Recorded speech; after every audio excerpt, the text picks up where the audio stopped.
back for another short for the digital humanities. In this episode, we'll be looking at the reappropriation of age-old conspiracies and how they've been reappropriated to fit the QAnon narrative.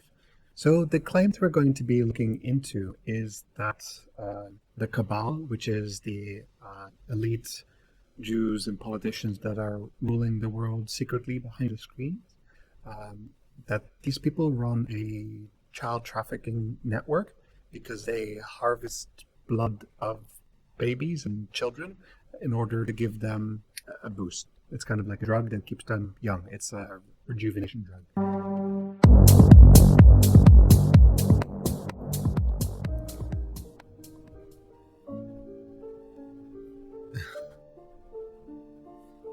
Okay, so the first rule should be that if you see a picture of someone with text placed next to it, they've never said it. Okay, so here you've got the crux, right? They harvest the blood of children. They eat their flesh. Yeah.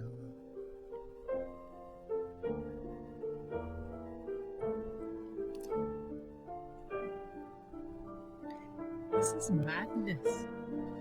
So they churn through a huge amount of kids every year, which we'll come back to in a sec.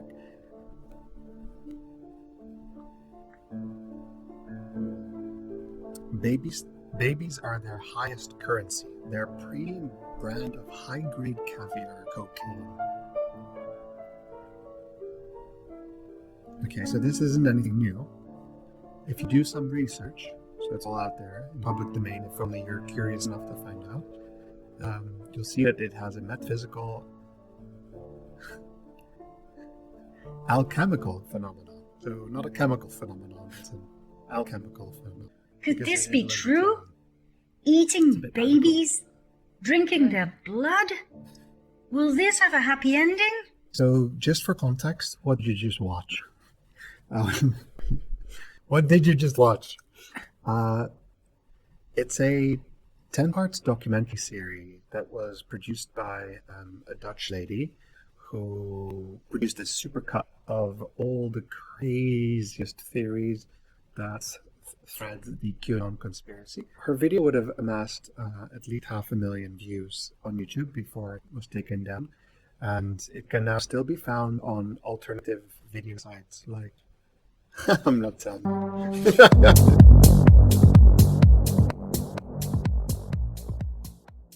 Okay, so why pedophiles, right?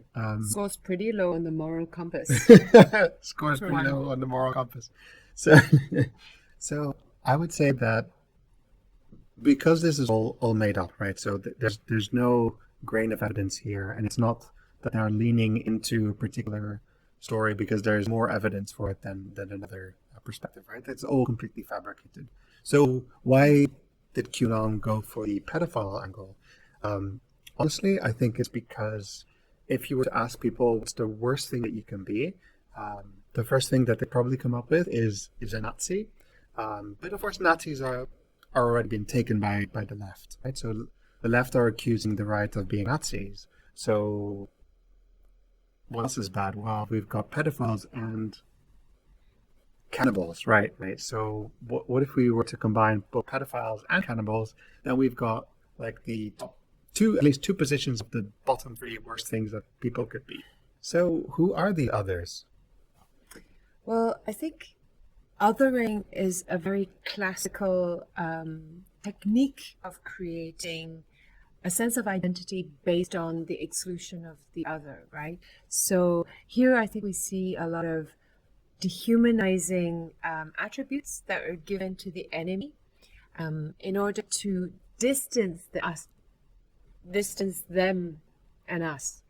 A lot of the times you hear these narratives being spun around a binary kind of storytelling, right? There is the good versus the evil. And we, of course, are always on the good side, but there is an evil enemy that we have to fight against. Like any fairy tale or Marvel superhero story, I would say. So a very simple binary storyline, the humanizing other, And the enemy is always characterized by very simple features where people can latch on and register quite easily.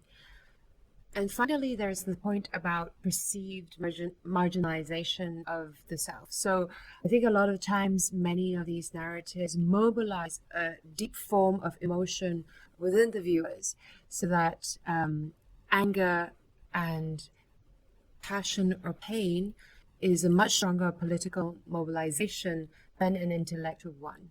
And therefore, we do see a lot of these emotional call and outbursts in these videos.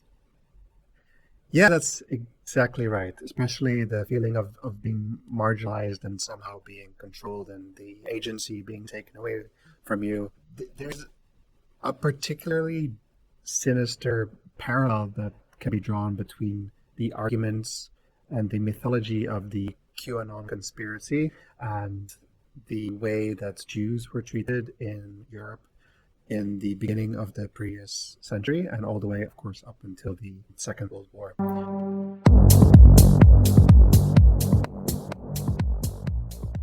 We have to say here that, once again, the cabal is claimed to be run by mostly Jewish people. So once again, the Jews are seen as these controlling, puppeteering, secret layer of society, or rather on top of society, that have infiltrated the media, the banks, and government. So why that's particularly disturbing is because the concept that these Jewish people are harvesting babies' blood actually dates back to a pamphlet produced by a Russian propagandist in 1902, so that's over 100 years ago, called the Blood Libel, where Jewish people would harvest Christian babies, or were said to harvest Christian babies, and extract their blood in order to mix it in for like some of their food. So What? You're a food researcher, don't you know? So this is basically a century-old lie that has been reiterated again and again, so much so that in Nazi Germany, the story of the blood libel was printed in children's books, and every single child in Nazi Germany had to read the story of how Jews would kidnap children and then harvest their blood. So it also plays into people's fears that they're, of course, they're not safe, right? So you're not safe, your children are not safe, but also your community is not safe. Just like back then, the idea was that Jews would be interbreeding and intermixing and diluting the pure race. The same is true today, where the people in power are said to open the borders and invite great streams of migration so that people of color would then interbreed with the pure white race and create a mongrel race. I'm using a lot of scare quotes because It's so hard to hear. because Honestly. everything is a lie. Everything I've said is absolutely nonsense. But I do think there is a point there, though, because the reason why these narratives are so effective is because it hooks onto a very tiny element of truth that has happened in history.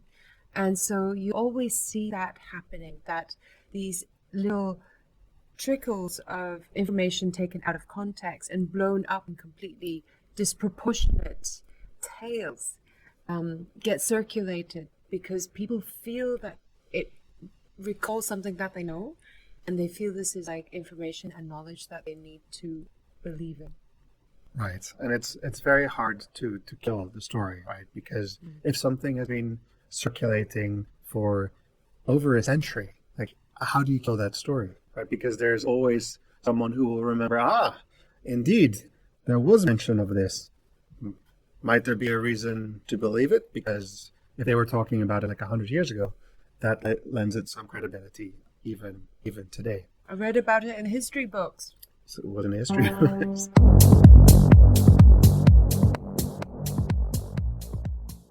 So of particular interest as digital humanities students, you want to see like how these ideas spread on the internet. And it's particularly a gap in what the internet has to offer that allows for these ideas to spread. Let's take a step back.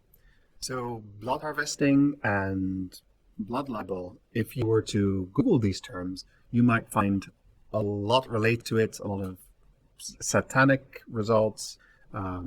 So that part is already quite populated with content. Now, if you were to somehow tweak the term a little bit, so for example, if you were to call it adrenochrome instead of blood harvesting or blood libel, then you have now a new search term that doesn't have a lot of content. So what is adrenochrome? Adrenochrome is the compounds that you can get once you oxygenize blood that you have extracted. So the research in the 50s into adrenochrome led to no interesting results and was quickly dropped. However, in popular fiction, so writers like Aldous Huxley and Hunter S. Thompson, they took a fictional account of adrenochrome and then ascribed it to mind-enhancing qualities. These qualities then filtered back into the conspiracy framing of adrenochrome as part of the blood libel. And that's how we get back to where we are today, where there's this claim that people in Hollywood harvest babies, where babies are a currency in Hollywood. And believe it or not, during COVID, the followers of Q considers that they have found new evidence to support the adrenochrome theory, because now all of these actors that used to have their adrenochrome fix when they were on set as provided by these producers, now they look a bit tired, they look a bit saggy, they don't look their $1 million maked up professional camera self. Oh, well, surprising. So because these stars are now broadcasting themselves from their homes, they don't have an entire team of professionals to take care of their look. These researchers will then compare the look of these stars to how they look in the movies or how they look in tabloids, and they'll say, like, look, it's quite obvious. It's proof. They've got withdrawal syndromes. COVID has interrupted the supply line of babies, and that's why they can't get access to their adrenochrome hits. Classic case of decontextualizing and misplacing information and creating a new line of narrative around it. Okay, so why is adrenochrome a key ingredient here into how QAnon is able to spread its conspiracy? Adrenochrome exists in what researchers call a certain data void, right? There is no contemporary scientifically backed research about adrenochrome because interest just dropped 70 years ago. So there's a kind of a gap where there's no peer-reviewed criticism of the concept. And on the edges of the internet, so not on Facebook, not on Reddit, the ideas of how adrenochrome is used by Hollywood stars can start to percolate, right? So people detest these theories with the people that are already on the fringe of the internet pursuing kind of these conspiracy theories, and they wait and see which perspective, which angle actually is the most potent one before they then copy and paste the same arguments, the same theories onto more popular mainstream social media. So by the time that's the conspiracy or the ingredient of the conspiracy has gotten considerable momentum, the mainstream social media sites don't really have a perspective on what's going on. So by the time that it hits their networks, it's already morphed into this really powerful, really potent information device that just hooks into some people's brain as being like really effective in persuading them that this is something that is actually happening. So adrenochrome is a really good example of how something that exists in a void, in a data void, can be latched on by conspiracy thinkers to create something incubated on the edges of the internet and then push it through to the mainstream where it can then get traction really, really fast. All of these tales that we have seen and heard via QAnon really demonstrates how tales can be told and retold in many different ways. With a little tweak and with a little bit of contemporization, old tales get repackaged into new, believable, maybe stories, but nevertheless had very real consequences in today's society.